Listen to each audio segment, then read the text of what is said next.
It's finally time, you guys. Let's decorate this year's white Christmas tree look together. Now, to start, you're only going to need floral wire and ornament. To start, I used 6mm, 4-inch, and 6-inch white ornaments and threaded them onto the wire. You want to make several of these 2 to 3 feet garlands per se, and make sure to leave out about 6 inches of floral wire at the bottom and top so you can secure the bundles onto the tree. The pattern I created was 1 4-inch ornament and then 3 baby ornaments. Then I would alternate 1 6-inch ornament and add 3 baby ornaments, and then I continued that all the way through. I then used the extra wire I left out of my garlands to secure each section to the tree. This year I really wanted to do something different and create a statement piece on my tree, so I think this easy hack really did just that. Now obviously these are not balloons, so if you do have a spot that you feel like needs to be filled, just pop some wire around an extra ornament and throw it in there and tie it to the tree. Now I wanted to make the shape that I already created on the tree even fuller, so I found these puffball floral stems from Hobby Lobby and I put them down the tree to follow the pattern. And then I was like, okay, I want this pattern to really show so people know it's not just a bunch of clustered ornaments, so I thought these 10-inch ornaments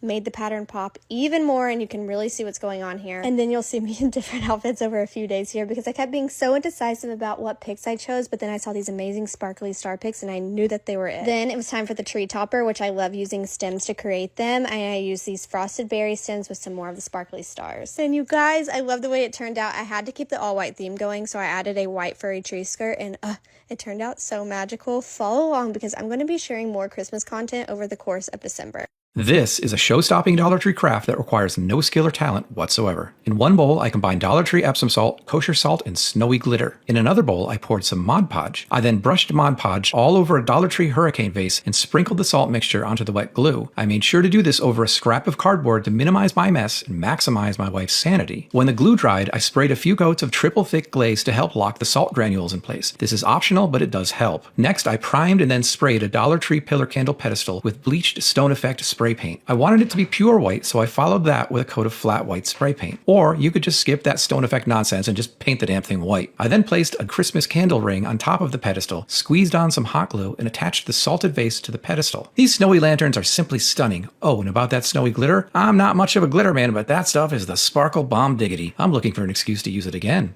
Go now and raid your local Dollar Tree for the supplies you need to make these snowy lanterns. You can do it because you are awesome and you deserve this in your home this holiday season.